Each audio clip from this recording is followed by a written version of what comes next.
On the escalator again. Leave it alone. What? Comics. What are you? I'm Batman. TV and movies. Wrestling. Music. We are just getting started!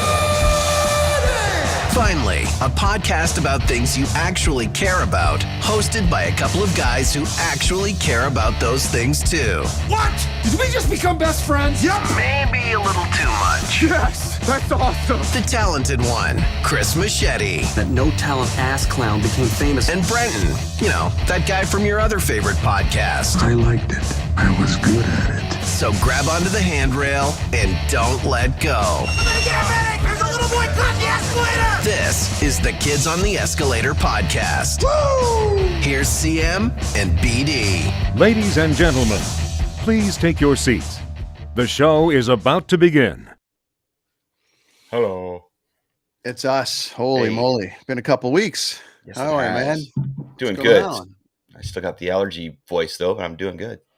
I got the kind of just in an 8-hour bus ride voice. However, I did go for coffee. I went up the street to a place called the Broadway Roastery, and it was Nice. real good.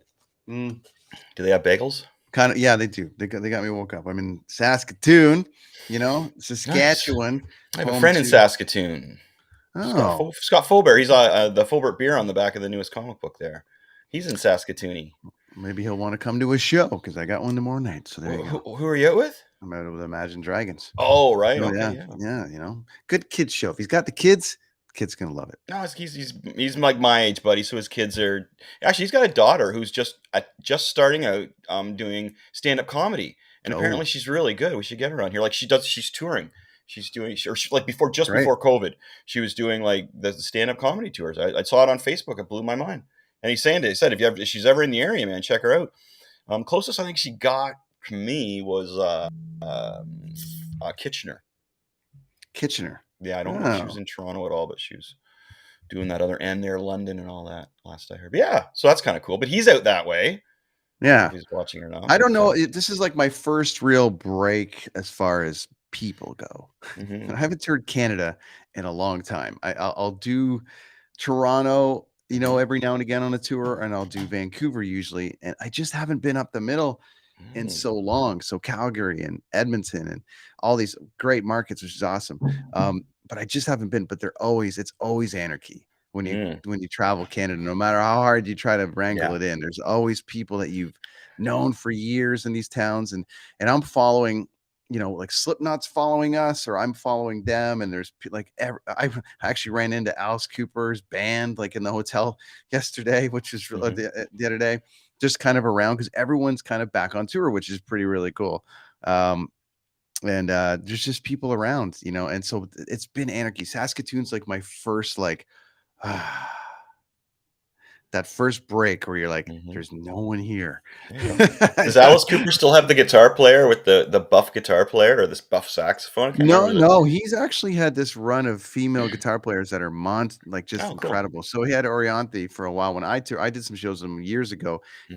He had a girl named Oriante who was amazing. She ended up she went out with Richie Sambora for a long time after that and kind of did her thing. And now he's got a girl named Nita Strass, which is like incredible. And she is like monster guitar player. She's like, she's really great. So she actually did all the WrestleMania and stuff. She like plays Shinsuke Nakamura into the ring at WrestleMania like last year. So she's like, she's with Alice Cooper, and he's had the same band for a long time. I ran into he's got a guitar player named Ryan Roxy that has a podcast, and I'll come on a show anytime. He's been around for a long. He's been around for a long Alice time. Cooper's music, his older music, his 70s music was the band was really talented, man. They played there. They knew how to jam. They knew how to write some songs. The 80s stuff I don't think was as tricky, but I know the 70s stuff, especially like some of the bass stuff on that 80s, man, it was really good. You know what's funny about that? Because the Scorpions are kind of the same, right? So the Scorpions had that 70s really bluesy kind of stuff. They had and a different guitar player, right? They had Buddy's brother in there first, and then he went off and did solo, and he was a noodle master. Noodly. I am German with the noodle. German noodles. Oh. Macaulay Schenker, right? Pardon me? Macaulay Schenker? Yeah. Is that what it was? So I think so. they had that kind of same trajectory, where they were this band, and then all of a sudden a lot of bands kind of were like that, but they, then Rock You Like a Hurricane and Wind of Change and like all those songs came out in the 80s that made them massive. Love It First And Sting is just a phenomenal album. It's probably one of the best 80s metal albums, I would say, and then followed tightly by their live album, man. Wow, their live album. and they got a So good. residency in Vegas now. I just missed it. What, And the Scorps do? Yeah, they do. And Nice. they put interesting. So they've got Skid Row opening for it without obviously Sebastian. Skid Row had done all these things with these. They've had 4 singers since Sebastian. And they're all like 40-year-old guys, and they're like whatever. And they got this kid from Sweden singing for them now. And the new single's great, and it's actually really like it's produced by Nick Raskulis, who produced the Foo Fighters and all this stuff. So I think Skid Row are about to have. This is an interesting one. I think they're about to have a pretty decent run here because they got this kid. He's like young. His favorite band of all time is Skid Row, and he's got the chops. He's got that young Sebastian Bach kind of look. It's funny. I was gonna ask you this. Speaking of this, so bands that had singers that either passed away or moved on or got kicked out of the band and then they started again. Obviously, Van Halen being a prime example. Were you ever into the second incarnation of those bands? Oh, AC/DC had a good one too, right? With Brian Johnson. Yeah, with John. Yeah, and Bon when Scott. it came to Kiss, no. As soon as Peter Criss left, I was a little heartbroken. But then they came back with such good music. After Ace Frehley left Kiss, I was pretty much done. It was kind of like, oh man, really? Although Asylum and Animalize, I really enjoyed. I did enjoy those albums. How they were good. After that, I really fell off the wagon there with those guys. But that's a tough one. The new Journey singer is really good. Being an old guy, you know what I mean? Like I'm trying to think of like again, there's ones that they change earlier on in their career and you don't really catch it, right? Like Metallica's your classic influence of your classic example of that. Sorry, where Dave Mustaine was the original guitar player, not Kirk Hammett, and then Dave Mustaine went on to become Megadeth, of course, right? Yeah. But and then there's the other end is the funny ones with other bands with. Wow, did you know that Dave Grohl's the drummer for Nirvana? It's like, as soon as somebody says that to you, you're like, I'll be over there. I'll be like way over there, man. So it's too bad. But Skid Row, like here's that. So to counter that question with another question that I had for you, and I was thinking, because I'm listening to all this 80s metal. Like when I listen to 80s metal, I like cavalcade it, man. I'm like going through it all. You know what I mean? I listen to a ton of it. It's not like one song on and then I'll listen to some pop or something. So I'll put it on like Google speaker so I'll get a wormhole going, right? And then they'll throw on some new metal. And it just does not, like some rad bands, but their approach to it in this decade, perhaps, or whatever, in the last 5 to 7 years. And it just doesn't have the same, like, you can hear they're trying to do it the same. Like, you know what the lyrics going to be next. You know what I mean? Like classic 80s metal. You knew what they were going to say, basically, what coming up. Yeah. But yeah, man, I don't want to name any bands because I don't want to diss anybody. But wow, man, it's a classic I haven't heard radio. any good new metal. It's a classic radio thing. It's a classic radio thing. I think it's also the way they record it, perhaps, maybe. It's not as, I don't know, man. It's so. Is it one of those genres that you cannot? Well, we touched on this before. We had Todd and Brent on. And talked about this before, and if I recall this conversation, here's the thing. It was more about bands, I think, than the whole genre. Like, I'm wondering, is that a genre that you cannot expand upon? Because you can expand on hip hop, you can expand on metal, you can expand on rock with a bluesy rock, a little more of a heavy rock, a pop rock. But is like your classic metal, your glam metal type thing, like that. Is it? The thing is that music evolves, and I don't believe that people have like they accepted what it was in the 80s, and then there's a reason why the meteorites took out the dinosaurs and started over. Right. So Nirvana came along, and that was that. Yeah. Well, I'm just thinking, so the hair metal's so pigeonholed. Like I don't. It is, but and to the songs point, about girls and how rude they were. Like I don't think that you can redo that again. Like, what's that band that are so rude to women? They were Steel Panther. Yeah, they're not still going, are they? Absolutely. Oh wow, because find that people amazing. know it. People know it's a gag. But if the only band to me that got, but girls get booed because they don't show their breasts, right? Like that doesn't still go on. I wouldn't think. Oh, yes, it Wow, does. because that's bad. Like that is an element of the 80s. But But I remember here's the seeing a thing, clip of Chris. that and I was like, whoa, that's not cool. Here's the thing about that band. Yeah. Everyone goes to that show. With that in mind, yeah. You can't go there and be like if Dave Grohl, okay, let's move off the foos. Let's say if because Motley Crue are still going to do it this summer.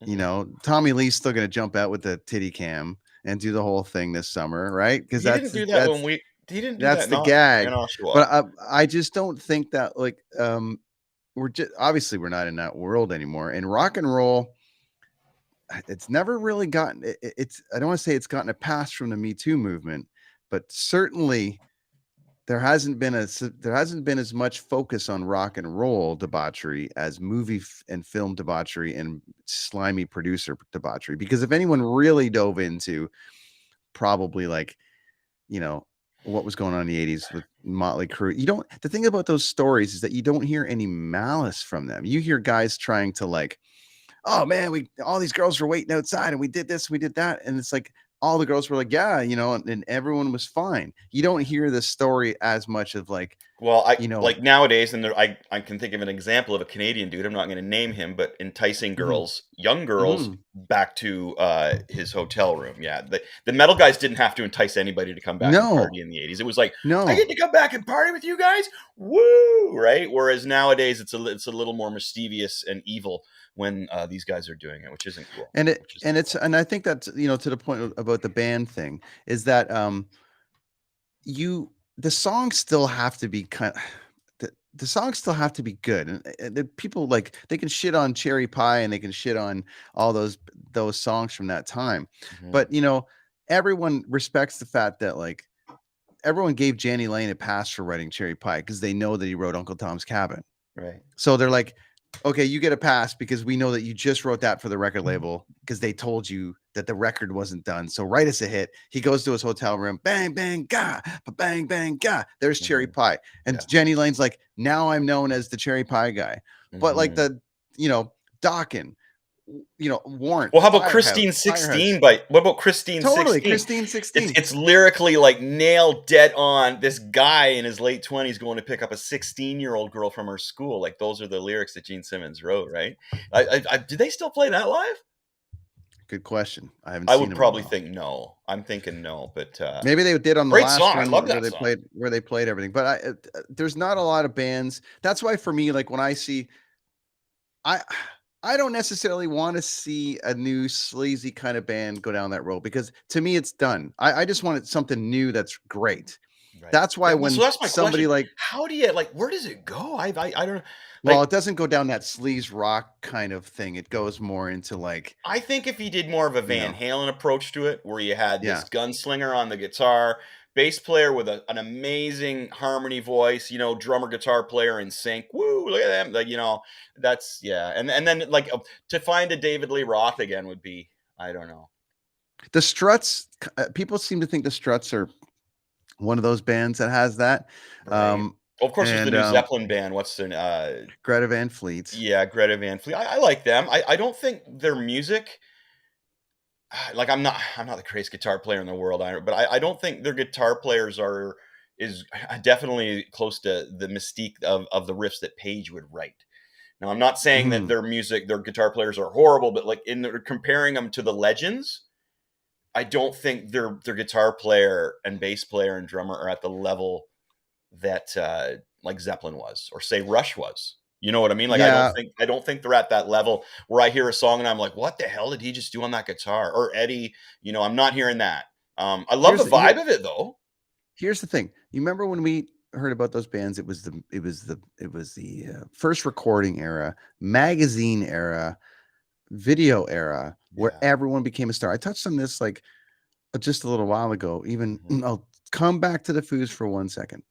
Everyone like the Foos. But everyone in that band is a star, and they're the last band where you can say that, where everyone knows everything about that band and whatever. No, who can anyone name anybody in Greta Van Fleet other than the singer? By the way, he looks Black Veil Brides, other than that Andy Burke guy. I actually don't know I don't know who the bass player is in the Foo Fighters. Like I can't even picture him, to be honest. Nate Mendel, he just stands there and plays like this. I'm just saying, I can't picture him. Some 41 were good at that, though, eh, buddy? Some 41 were great, and that's when everyone made it. Everyone made a star. Now you're getting to me like back to Alice Cooper. Everyone is like, Nita is like the best. She's incredible. If you're in the know in the guitar player world, you know what I mean? And she goes up against like Mark Tremonti from Alter Bridge, who's got his own metal band, as like the best guitar players in the world right now. And it's sort of in the genre of things, people are like, that's the best, or whatever. But the new bands, I don't know. I keep coming back to like Korn just put an incredible record out. You know what I mean? The Deftones just put an incredible record out. The new Skid Row singles, really, really good. Like, I just kind of look at these and go, if they're making an effort and they're putting out good music, I'm in. New bands, I can't find them. Like, I'm trying to find them. Maybe our viewers can help us out here, because I guess we're classified as we're getting close to dinosaur age, Brent. I'm already there, probably. You're getting close, so. Well, I try to listen to new stuff every day. I do have a constant, like, I'm on Apple. I have Apple a 20-year-old, early 20s, sorry, and she's constantly playing new stuff. And I think, remember, we've discussed this too, and I find that every band is grunge. It's like, wow, this sounds exactly like Screaming Trees, or wow, this is Weezer, man. This band loves Weezer. Like, this is that Weezer. So all these new bands I'm finding that my daughter listens to, and you got, like, she's out on tour with the Glorious Sons right now. She knows what's going on, right? And they're very, very grungy sounding. But the thing that I like about it is that some of the recordings are too. I'm not one of those guys that wants to really crisp and clear and sound digital. I want to, if it's a rock band, like different music. But if I'm listening to rock, I want that guitar to be like just kicking me in the head. And I want the kick to be pounding my chest. And I want that bass to be hitting me in the feet. You know what I mean? Like, I want to feel that, man. I don't want to be like, ooh, wow, look at the compression on this song brings it all together nicely, and the megahertz of this are very clean, and I don't hear any static here. No, I don't want that. I want to be punched in the face with the tune. So the new, like, Todd and Brent's new record was Slash. That's what they did. They did a old style classic. And that was great. So when we discussed that, I was stoked, right? And as Todd's soon as gonna come on. He just texted me today. Todd's gonna come back on soon. He was down under the weather, but he wants to come on and talk. Kids in the Hall, Moon Knight, all this stuff, and he's gonna talk about this Slash. Not today. He's gonna come on in the next week or so, probably next week or something. I'll be with Fitz in 2 days in Winnipeg too. And we're gonna kind of dive into it a little bit. So it's kind of like, I'm with you, man. I have Apple Music. I'm an Apple Music guy. I've got Spotify for our podcast and mine and stuff, but I subscribe to Apple, and they've got a pretty cool curated sort of like new band thing that I'll listen to, and I'll go, okay, that's cool. Or this. Every now and again, I'll see something on tour that I'm out with, if I'm on a rock tour, and I'll go, that's kind of cool. But nothing has really hammered me. It's funny, the Menzingers, which I love, and you like, I believe, they were in Edmonton and Calgary the last 2 days I was there, and I missed them because I had shows on both of their days. And I was like, now that's a band that I love, and I couldn't see, and it would have been great. Taylor worked their Toronto show. Yeah. She got Marcus shirt, and she said she loved it. That was like, they're great. Oh. She sent me photos and said, this is what makes it all worthwhile, she said, and showed me a video of them playing one of their tunes. Yeah, rad band. It's hard to find good bands these days for us old guys, my friend. I don't know. I'm always throwing, like, I'm seasonal with music. You know what I mean? Like, it's springtime, I'm throwing on a lot of pop punk. Salads and like Such a Mess, some bands like that people might not have heard of that you should be checking out. But a lot of that pop punk stuff, which is really good. Speaking of old guys, we'll go into this. The Kids in the Hall are coming back. Yeah. So that's kind of rad. Speaking of, anyone from our generation who grew up on the CBC and all that stuff, the Kids in the Hall were a great show, kind of like the Canadian version of Saturday Night Live, the new version of SCTV ish, with this new kind of comedy group, which I don't think we haven't seen in a long time, but they're coming back. And anyways, check this out. This is a little preview from them. So.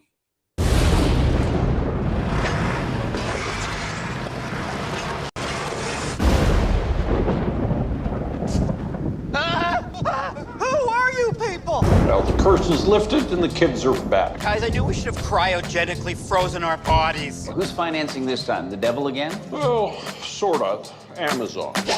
Are you crazy? All had hands on deck. Do you know what Amazon wants from Kids in the Hall?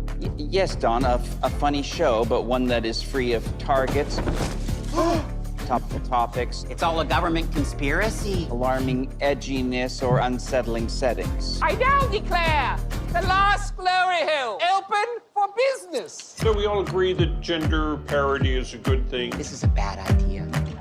Fox not. So sorry. I've opened a can of worms, haven't I?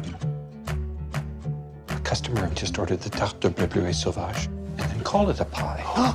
We're going to have to burn the place to the ground. What's the big idea for hit characters? Back off, pigs, or the Yes. tower gets cracked. You will be Eradicated. Hilarious.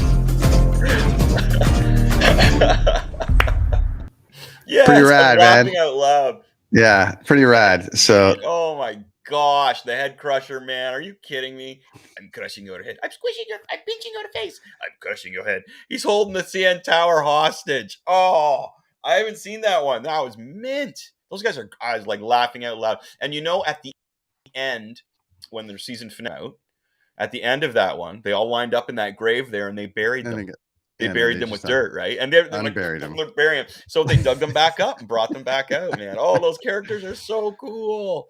I'm so excited, man. Kids in the Hall was my college years, basically, when I was watching that. And I got to see not only just a production where they came out and did a bunch of skits for us. I saw a recording of it where they just kind of, it was like, okay, lights there, and they did the skit, or they make a mistake, they do it again. So I saw a live recording and I saw just a production of it. Both times were so much fun. And they got everyone back, which is awesome. Oh yeah, and it's funny You know because what I mean? you were mentioning like identity in groups, right? Like those guys all have their own identities. They're awesome. Yeah, it's awesome. I brought up this, which is basically the top 10 essential Kids in the Hall sketches every Canadian should know, and American. Now that they're on Amazon, hopefully they'll be found. But maybe you tell me about this list. This is the top 10 according to this. It's obviously the head crusher, crushing your head, squishy, squishy, squish. Main purpose is simple: smoosh all the flatheads. Mark McKinney, Cabbage Head. Oh man, look at this. Chicken Lady. They got Buddy Cole. Scott Thompson's the best. He's so funny. 30 Helens Agree, Bobby and the Devil, Citizen Kane, Theo the Teacher, and Becoming a Man and Taxpayer. Look at all these things. So do you have a personal favorite skit? Hold on one sec. You weren't even, I had you muted the whole time. I apologize. Well, I was gonna say, there's a couple there you went pretty quick. I missed, but yeah, the Bobby and the Devil one's so great, dude. He's like, he's out dropping for weed, right? Like it's Scott Thompson, who I should have gave you the picture of me and Scott Thompson. Yeah, what a great guy. So anyway, Scott Thompson's, he's got the long hair and the 80s metal coat that we were just discussing, the devil with the frills cut everywhere. So, and he's looking for weed, and he's out on his BMX bike. I can't remember, or banana bike or whatever. And he goes up, says, "Hey man, I got an ulcer, and the only thing to cure my ulcer is some cannabis." Nah, I got like pills, I got cocaine, I got crack. And man. So the funny thing, so the first part of the skit is he can find any kind of drug possible that would like really hurt him, but he can't find any weed, which is legal now, right? It wasn't legal back then. So then he goes back home and he's like, "Man, I would give my soul for just a joint." So there he is. Mark McKinney shows up as the devil. And he's like, "Hey man, I'm the devil. I heard you want to make a deal. What will you give me for eternal marijuana?" And he says, "I don't know. What do you want?" He goes, "I want your jacket." His jacket, right? So he trades him his jacket, and it does his fade thing to him to us. Scott Thompson on the couch with his buddy. They're rolling up a doob, and it pans back, and he's like, "And that's how I got eternal weed." And he's got dreadlocks, but it's growing buds out of his hair, so he's cutting buds off his hair. That's Bobby and the Devil there. That skit, that's a great one, I believe. We're into these again once more. So you got crushing your head. The head crusher is just awesome. My favorite one is one where the face pincher opposes him. Which is played by Kevin McDonald. Oh, okay. Kevin McDonald, and he's a face pincher. "I'm crushing your head. I'm pitching your face at it. Oh oh, victory. And of course the head crusher wins. And yeah, okay, so now we got Cabbage Head, and he is so rude. He's always trying to pick up women. Is it because I have a cabbage for a head? He's hilarious. And then he gets shot, and he gets like shot in the melon, and it blows everywhere by these feminists.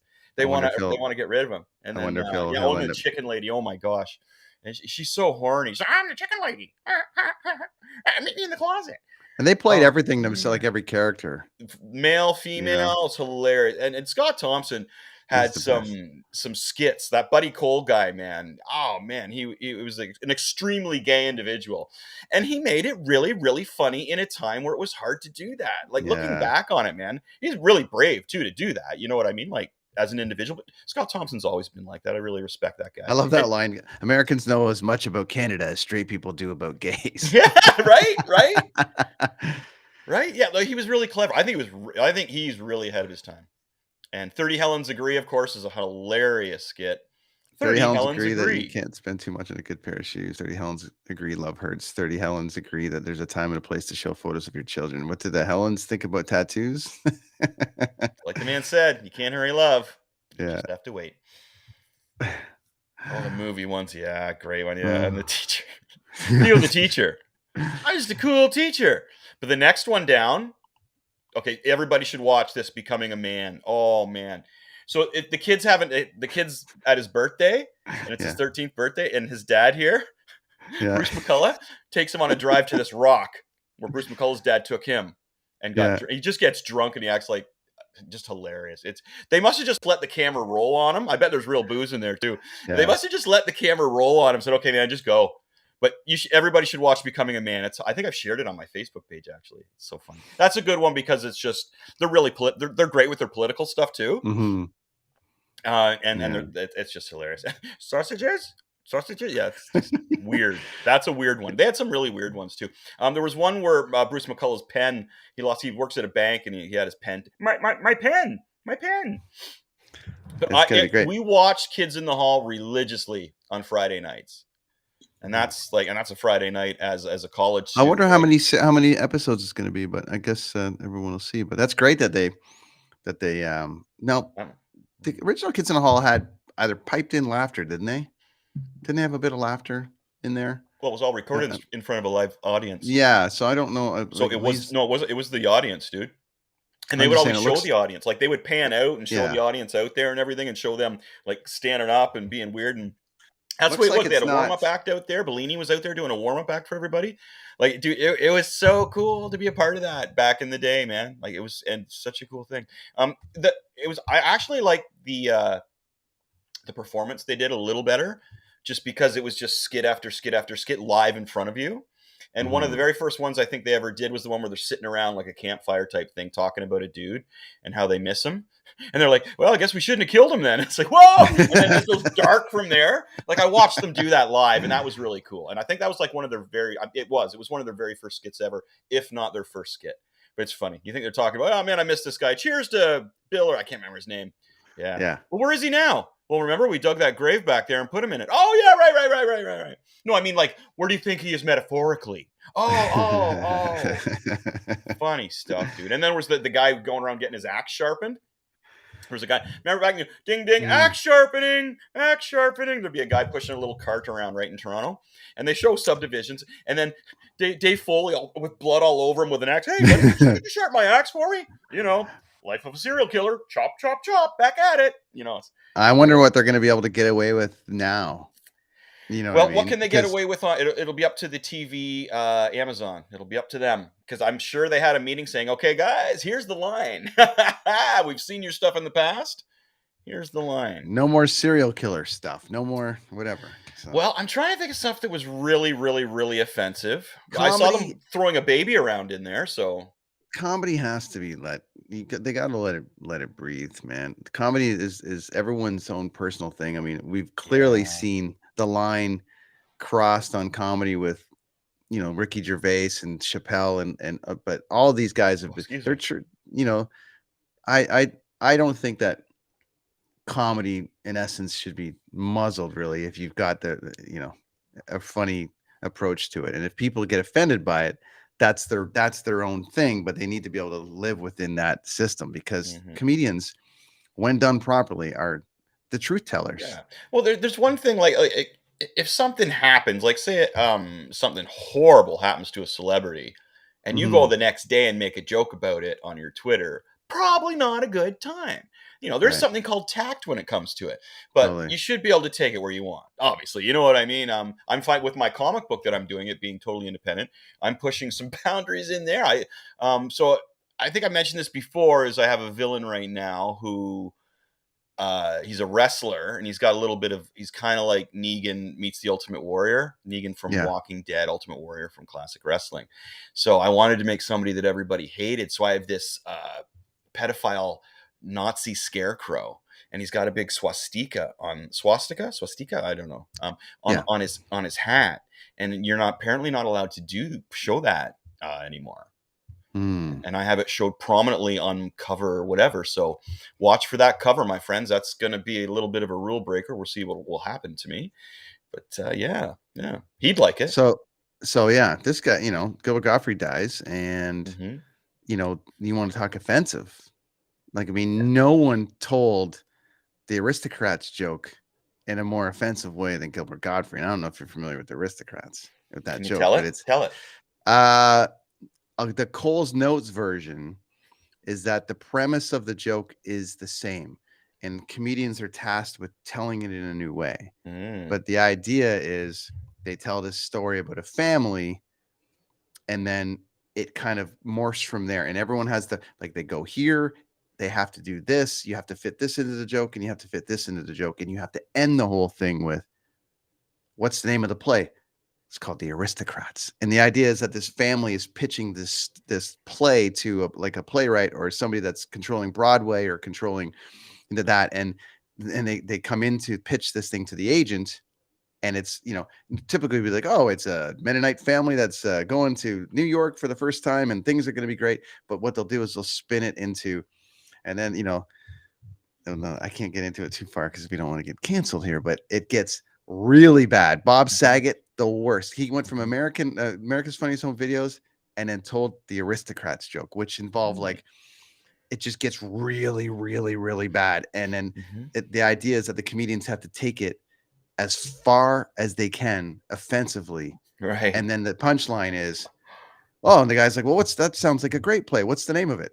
The Aristocrats. So as in they're classy people, but they just banged the neighbor's dog. Like, it's just a funny, and Gilbert Godfrey had the reputation of telling the worst, most offensive Aristocrats joke, which we'll post on our Twitter. Nice. Where did he start? Did he start out on Saturday Night Live? Was he at SNL? I don't know if he did, actually. I'd have to find out, but I think he just came through the ranks, and by all accounts, everyone thought he was supposed to be one of the biggest comedians in the world, but something happened there. I don't know if he followed the proper thing. I don't know. There's a great clip of him on Hollywood Squares right now from when that show was on TV, which they should bring back because that was kind of funny. And he was the last square that the person had to get their X or their O, and they just kept getting the questions wrong, and he kept spinning because is he telling the truth or is he not telling the truth? And he just would spin this story. And there's an article of him. It's like 15 minutes of them trying him just stumping the guests, and it's great. And then so there's some good stuff on there. So, that's cool. That's cool. Yeah. So, anyways. It was funny. I think people just got, he only had that one delivery kind of approach, right? The way he talked. So I think it got to the point in the 90s at some point where they were just kind of like, oh God, because I remember him being on Married with Children. Yeah. And it was the fact that he was on there and he was annoying everybody. He goes, oh, crap, it's Gilbert Godfrey. You know what I mean? Yeah, there is. Yeah, so I think he's great. It was one of those things where he was an easy target, but if somebody else was delivering his lines, it probably... his voice is like so I'll come on. Well, that's right. In a couple of minutes, and then he goes up there. Andrew Zig used to do it. He'd come into Zig's house, and Zig would go, "I am a Jew." He would go on, and Andrew would do the whole thing. And my friend Craig Gass, a comedian, and he does a great. We gotta get him on the show because I gotta ask him. I know it was a long time ago, but I gotta ask him about his time on King of Queens. I'm trying to, guys. Because what's her name was going through her whole Scientology deal then. Yeah. Kevin James was just on his rise to becoming a major dickhole, apparently. Like, I don't want to ask him questions that are going to embarrass him, but I was like, so dude, what was that like? You know, like I think that would be a great, because I don't know how many people ask him about that anymore. But I love King of Queens. It was one of those shows that Lonnie and I watched, and we'd get little sayings from there, and we'd use in our daily lives and stuff. And I remember when he was on there.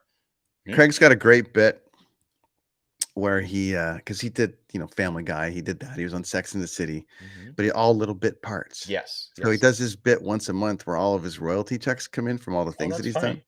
But he still gets royalty checks from DVD sales. Like, so people buy King of Queens DVDs in, let's say, the Ukraine or something. Like, they buy dubbed over versions of it or something. Yeah. So he'll hold back. He'll open the check in front of everybody, and it'll be like 37 cents. And then the next one's man, I used to get those. I used to get those from our first album. 8 cents. Oh, awesome. It's funny.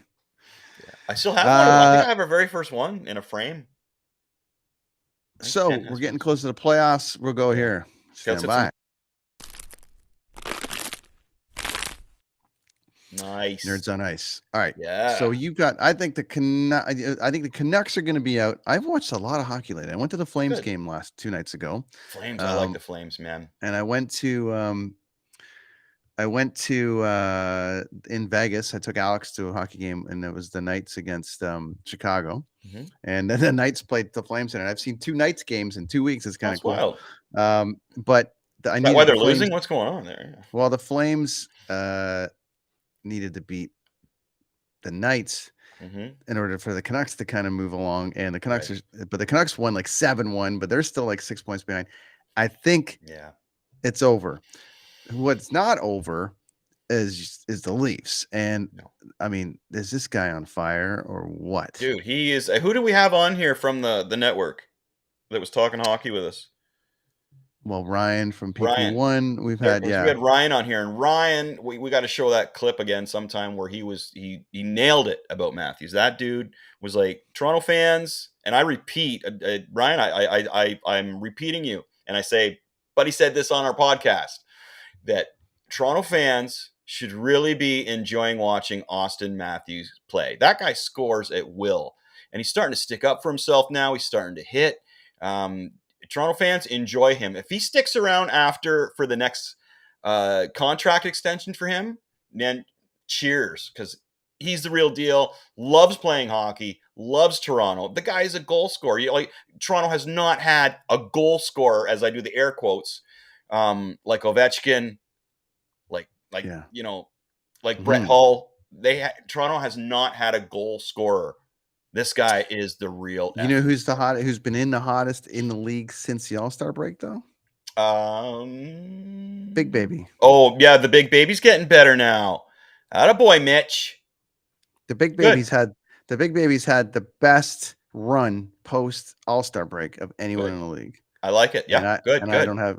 Yeah, so we'll see how he does in the playoffs. Yeah, so the question here is, who's had the most or the best impact on the Leafs over the years for their team at the time? So we know we've had players that have had 100 points in the past, and we've got a few of them on here. The Leafs consistently getting eliminated from the playoffs, all the rest of it. The furthest we would have got would have been 93, 94. So for me, I always lean to that side of that team as far as that time. But here are our options. Buy players, right? You could just buy them. Want to come to Toronto? Yes. Here's the current crop. Obviously, Matthews, Marner. Then we go back a ways. Matt Sundin. Wendell Clark, Doug Gilmore, Daryl Sittler. Those are your sort of like standard when I look at the Leafs over the years as far as representation. Going back, I wouldn't be able to go back any further than that either. But since this kind of era of everything, I kind of look at it and go, who has had the greatest impact on the Leafs? Right. Remember, here's the thing.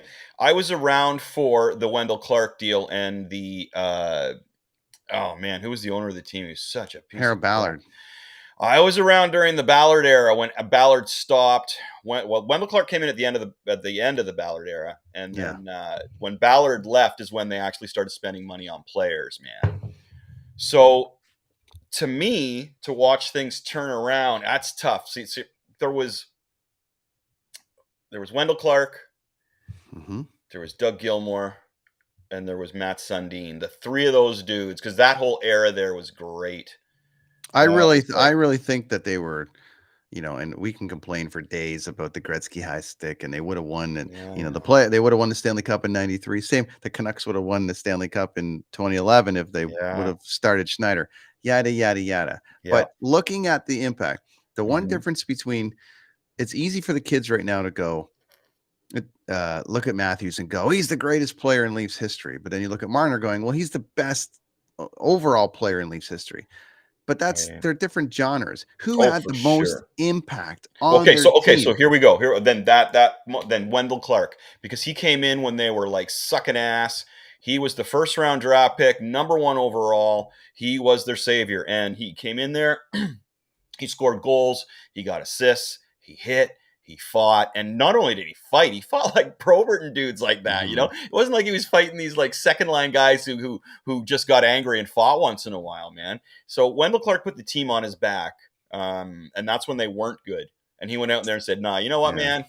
I'm from a farm in Ontario, and and he had the slap shot, which was insane. Well, he was your complete player. He's like he's like Patrice Bergeron."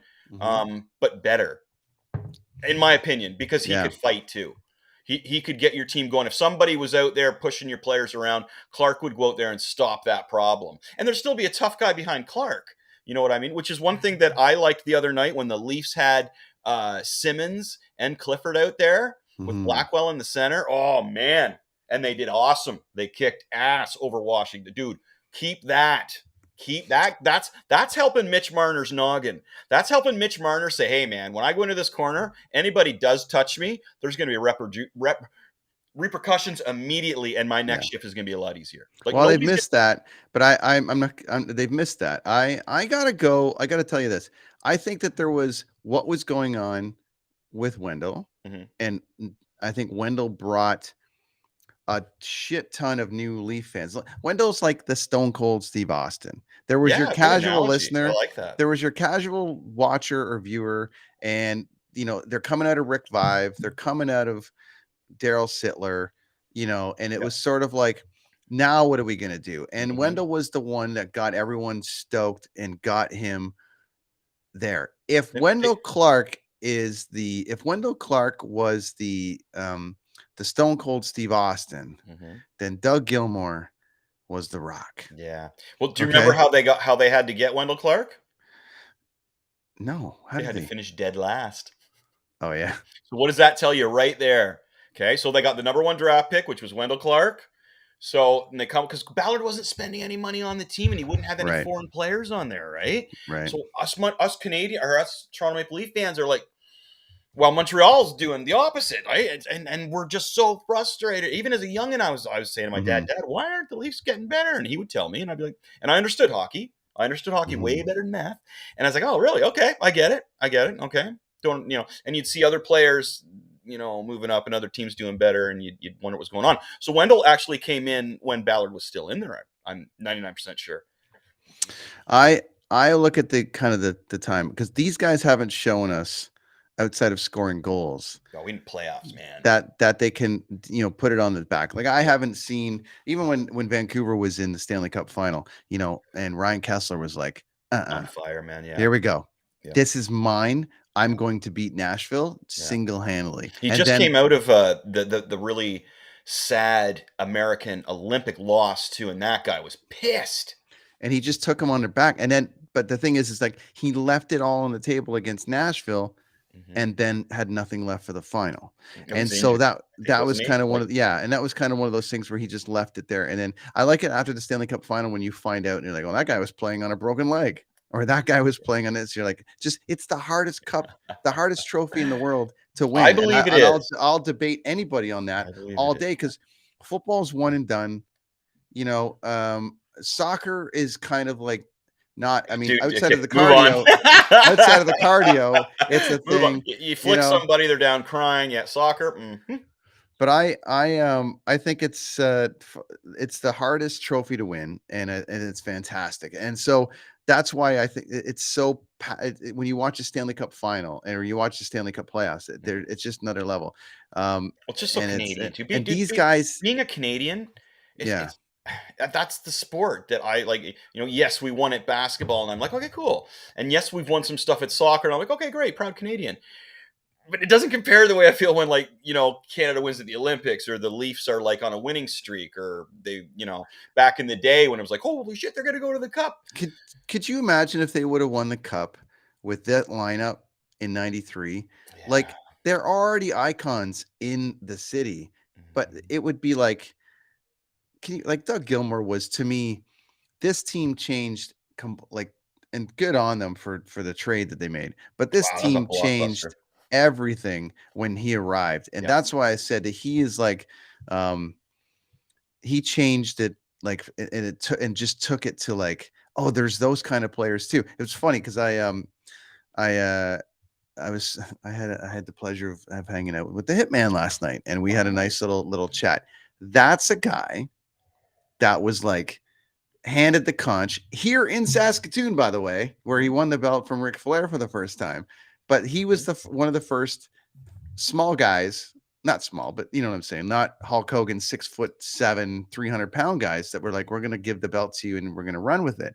And Gilmour reminds me of him a little bit because Gilmour wasn't very big. He was scrappy. He went out and did it and took the Leafs to, like, if Wendell Clark dragged them into the mainstream, Doug Gilmour was the one that put them on the. One comment on Bret Hart. One comment on Bret Hart is that he not only made himself look good when he wrestled, he made the other guy look good when Bret Hart wrestled. There was a gentleman that came in. I remember, and it's on the YouTube videos. I can't remember what it's called, but there was this guy that came in. Man, he was built. He had the look. So they thought, okay, we'll throw him out with Bret Hart off the hop. And Bret let him beat him. Bret Hart back, and this was back when Bret was like in the WWF, it was called, and he was doing really well. I think he was a tag team champion at that point. He let the guy beat him, and he made him look so good that Vince was like, they had him out the next week or whatever. He just fought some Joe Blow and was like, he was fighting a worker, and it was like, whoa, wait a minute.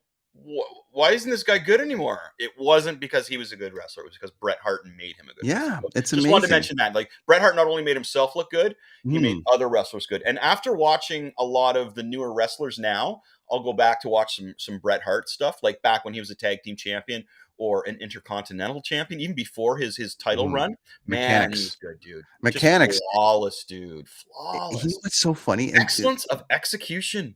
You know what's so funny about him too, in a very humbling way. Like, he because I've tried to get him on this and I tried to get him on my show and stuff. And he's like, I can't do them anymore because I get misquoted all the time, right? But he's like, because what happens is he'll be like, he'll like a certain wrestler, but he'll be like, oh, that guy injures guys.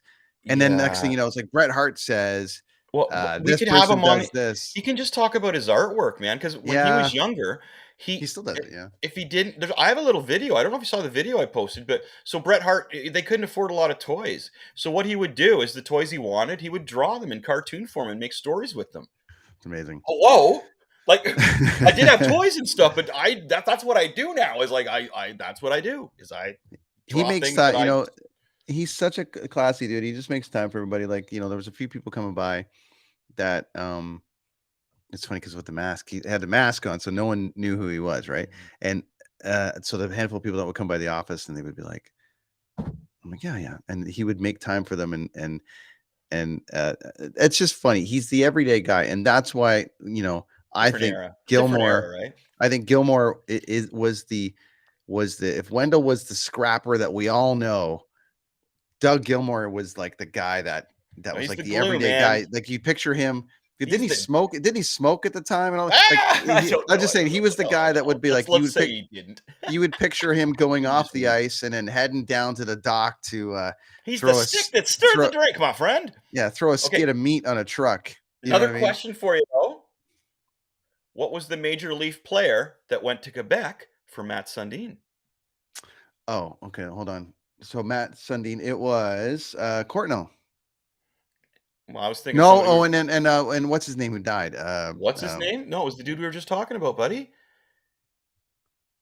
Wendell Clark? Clark. Yeah. Right, but wasn't there a trade with John Kordick as well? Oh, maybe, but like we were just Wendell. We Yeah. just said that Wendell Clark was like the most influential player. That's because then, yeah, we had that, and then Matt started a new era, and that was the dead puck era, which and no one was getting anything done. So he's got to be handed a lot of respect because he really brought this team through. And then and then here we are. So let's see what these guys have. Let's see what they got. They're running out of time, and I don't know how long they're going to be around for. If I think that the economics of the game are going to get in the way eventually here, and they're going to have to get more money can Matthews get? Like realistically, like seriously. Yeah, but he could go to he's. I mean, that's the thing. There's not really like. There's no way he'd go to Arizona. Why does Arizona even have a team? Did you see all those poor kids that are going to be going to that team for draft picks next year? Not only that, he saw what's happening with they have to share arena in Tucson, which is like why do they have it smaller than Oshawa? Why do they have a team? This is Bettman. You're a dick. Give Canada another team, Bettman. You dick. What a dick! It should be in Quebec. It's got to go to. I know why. Because it's TVs. It goes because it's the TV. Well, the other side of it too is that when they the thing that I've heard about that market is that now it's become so ingrained in the players that they don't want them to move the team because road trips are built around the West and the East, and you either start in Arizona or you finish in Arizona or something. And the players actually, it's a mini vacay. They don't want them to move it. They want to go and play golf and hang out, and they don't want them to move it. That's why I wouldn't want to be. Can you imagine being drafted by them though? Why would you put a team in an arena smaller than the Oshawa building? See, it doesn't make sense. It really doesn't. So it's like I say, those poor kids being drafted. I wouldn't want to go there. I'd be like, oh shit, really? Can I at least go to like Dallas? Like, can I go? Like, of all the, could you imagine you could get drafted by Vegas? You could get drafted by the Toronto effing Maple Leafs. You could get drafted by the Canadians. You're going to Arizona. I don't know. As a kid, I'd be bummed. How about this first story though? But I would think the first thing though would be that you're just happy to be drafted in the NHL. So that part of it. No, but if you're high up on the list, man, and you're being the last player to do that was what, Lindros, right? Lindros was the last guy that was like, no way. Oh no, I wouldn't do that. I wouldn't do that. No, I'm just saying. But here's my thing. See, I envision it as I have a bunch of comic books that I could buy. Yeah, I could buy, and I've got like $50. I've got an old X-Men. I could get an old Spider-Man, or I could get this Conan the Barbarian. I got the Conan Barbarian. Oh, okay. Well, I could have had that really. All right. Well, hey, man, I still got a really wicked comic that's worth some money, but it's a Conan, or you know what I mean, or it's a Starman comic. Like that. That's my analogy of it. It's like, because if you're a good player, man, you're talking to other teams. You're not just sitting there going, hey, I wonder who's going to draft me. You know what I mean? Because it changes. There's the lottery. There's trades. So, imagine those kids are like, please don't send me to Phoenix. Please don't send me to Phoenix. I couldn't imagine the Rush are playing, dude. The Rush are playing for me now. Dude, I got a goal in the past 2 games I played. And we're on the bench huffing with the old guys. Goes, I don't care if it's the NHL or if it's on this ice surface. Scoring rules. It's like, yes, it does. Just does. We'll finish this up with this. I want to know how your hockey. I put a gag in there that you're going to try out for the do a walk on for the Kingston Frontenacs. But how's it going on the ice? You're back on it. So I don't smoke cigarettes. I do smoke cannabis. I'm a heavy cannabis smoker. And the first time I went out, I had a problem with my skate. Not going to lie. I didn't tell anybody that, but I was spinning out a bit. It was tough, really tough. I was one of the worst guys out there. Next, I took my wife. I got my skates sharpened properly. The guy says, dude, you have lost your whole front right edge. You're skating on a pond. Shit. So next I went out on to the public skating. Now all this is happening a minute behind my house, right? They have 6 ice surfaces. Take my wife ice skating. Oh man, there we go. I can skate again. I'm skating backwards, doing the twist and everything. I'm great. So I go out, sign up for a 50+ league on Mondays. I go out to Monday and I was like, yeah, right in the middle, right? Playing some heavy scrimmage, got a goal, felt good about myself, pulled my groin. So that was my second time out. I was like halfway through the game, I'm like, oh shit, dude. I'm playing defense and they caught me reaching and I kept doing that. And then I was like, you were playing defense. I thought you were. It's scrimmage though, dude. You just go out there and whatever place is open for this one, right? For the 50+. Yeah. So they catch me, and I Chris, let them come. Defensemen, let them come to you. That's how you pull your groin. Yeah. And then last night I was out, or Thursday night out. Was that last night? No, 2 nights ago. And man, we played a fast team, dude. Wow. But I got a goal again, and I'm back in there, and I'm feeling good. Like, I find that I have so much more energy. I don't have the taste for like frozen fries in your air fryer or in the oven. Right. I can taste the difference between bagged carrots and fresh carrots. However weird that sounds, man. Like those little bagged carrots. Yeah. I taste the wax on them or chlorine or something, man. I'm getting the old carrots and shaving them up and having that instead of fries, man. So it's been kind of life changing, dude. It's rad, and I'm loving it. Yeah. I'm like just loving it. My buddy Mark. It's funny because there's music guys in there, right? My buddy Mark, ex I Hate Sally, currently running the Kingston Canadian Film Festival. He's my buddy in there. We're the shutdown defensive pair on the 50 plus times, and that's fun because we can just kind of kick back. And that was why I was playing D, buddy, because me and Mark were just kind of kicking back, right? This was a pickup league, or is this an actual league? Yes, that we you only joined had with? one sub in the 51, man, in the 50 plus league. But sorry, is that a league or is it a pickup game that you pay $10 every time? Pickup game. You have a jersey and you got the whole thing. Okay.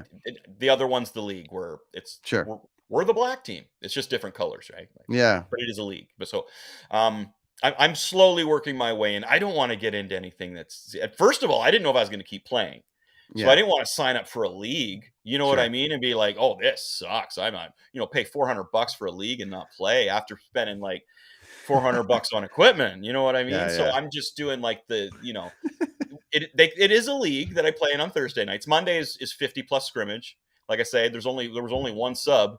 Holy cow, man. That's the worst. We've been playing short. My team has been playing shorthanded all year. We've been showing up.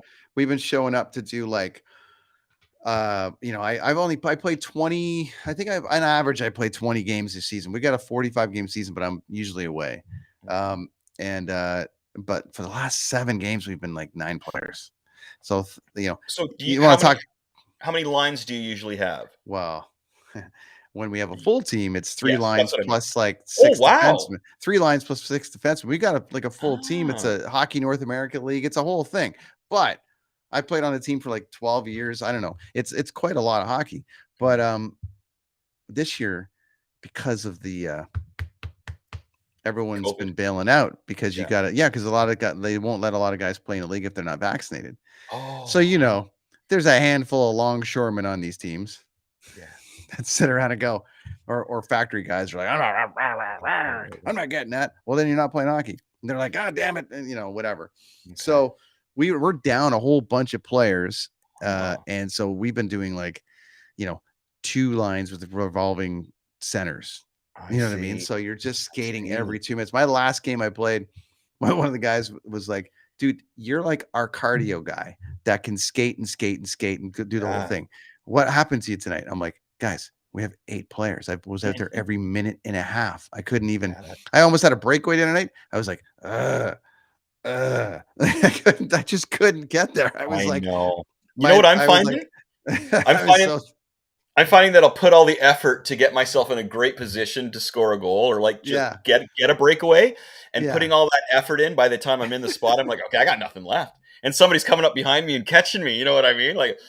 You get the pass, you put the deke on, you sprint to the blue line, and then it's like, oh, fuck, there's the goalie. Why are you so far away? I should be right in front of you by now. So our league, we have 2 lines, which is perfect. Perfect. You know what I mean? Like, and I found that I'm starting to get into the pace where it's like, go out there, do your shift, come off, woo, rest. Okay, we're back on again. And it's consistent for an hour, right? But as I say, the teams, like the team we played last Thursday, man, I felt like, holy shit. That was like I was really skating a lot. And then Mark hit me out and goes, yeah, that was a fast team. I was like, okay, I thought so. You know what I mean? Just starting to feel the je ne sais quoi of it all. But riding a bike, my BMX bike around really helps with the groin and stuff. But I exercise, buddy. Oh, it's all good. Do it. Helen, what's her name there back in the day? Yeah, I'm doing I'm doing the thing here, and right after this, I'm jumping down. We got the gym downstairs. Got to keep active. You do. All right. So cheers to my folks. My folks are coming over for dinner tomorrow.